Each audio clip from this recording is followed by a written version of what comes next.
It's really a privilege to be here. I have a very long title which effectively tells that I have a sales and marketing role in developing some solutions and selling them around the world and domestically. So I'll just share with you, in terms of my topic, is diversity and business growth. One aspect of my role, which really to myself and my team, where the diversity matter is e-commerce. And these days, that's the only story in town. And the reason why is you could really look at 1.9 million New Zealanders shopping online. In fact, if we look worldwide, there is about 1.5 trillion business-to-consumer sales today. And out of 1.5 trillion, just to bring you to the top, it's about 525 million in Asia Pacific. This is the first year Asia Pacific has surpassed the North American sales. And out of Asia Pacific, every $10 spent, $6 will be spent in China. So we need to understand the power of Asia Pacific. And Asia Pacific by 2017 will be over 1 billion, 1 trillion, I'm not sure the exact number, effectively $1 billion growing sales in that level. So if we look, people shopping online increase over 100,000 in New Zealand, 500,000 TV each year, maybe 11 or more purchases. The billions of spend is increasing in New Zealand. So what's happening is, if we look, this opportunity is real. And the real question comes down to is how we turn this opportunity into reality. And for us, opportunity turning into reality is really, we must build cultural bridges between New Zealand and international markets. And we must understand the scale of the opportunity. And these are really two key points for businesses. And I think most of you in this room will understand because you have come from those backgrounds. But for New Zealand, as an overall economy, these are very key things, and we are working towards that. If you look at how you build the bridges, it's about the language. Spoken and written, and you need to really understand when you are going to that market, you understand the language, you are able to understand their culture, you are understand their cultural backgrounds, and then you build those bridges. And for us, what we have done is we have built our teams according to the markets. You need to develop a product. You can't have a product just thinking this works in New Zealand, it will work.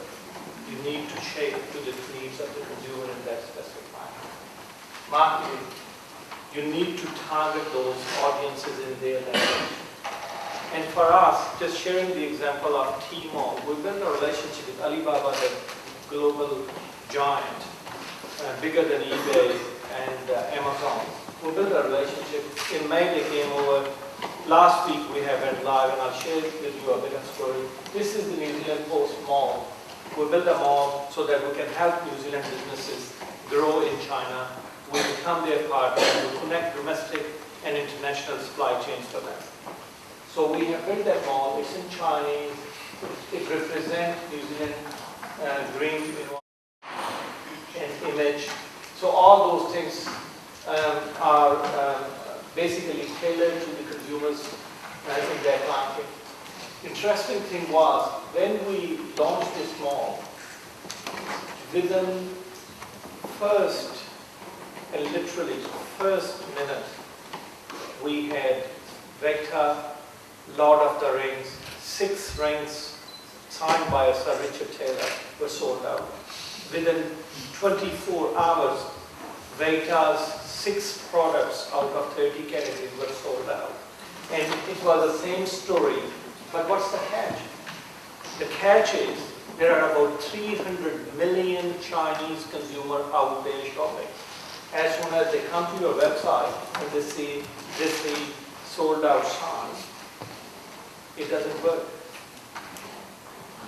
Of course, this is a new experiment and new way of we are trying to help businesses. We're taking them to China. It has caught us and our partners by surprise. The reality is that this goes to my point, understanding the scale is very important. Everyone thinking, let's go to China, you really need to understand the scale, what it requires to be with us there. So it's a great story for us, by the way, selling out. And we had New Zealand Post products and some honey and some natural beauty products, etc. They all are been selling very well. Why? Because it's the right place to be selling those products.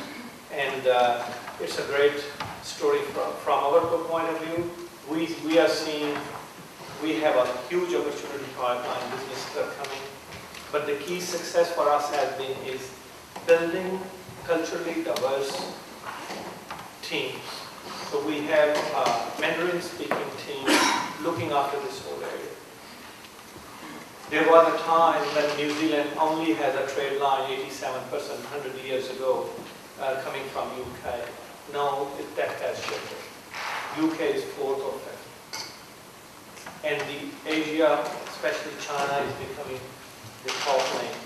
So just I'll conclude really by saying the cultural diversity plays to the success of businesses. I am proud. I have operated the last 20 years pretty much in the international markets and domestic. And Asia Pacific is a very comfortable zone for me because I can speak sort of 8, 9 languages, and it helps sometimes. Just taking really, and coming from Pakistan to New Zealand, taking the New Zealand to the world. So thank you very much.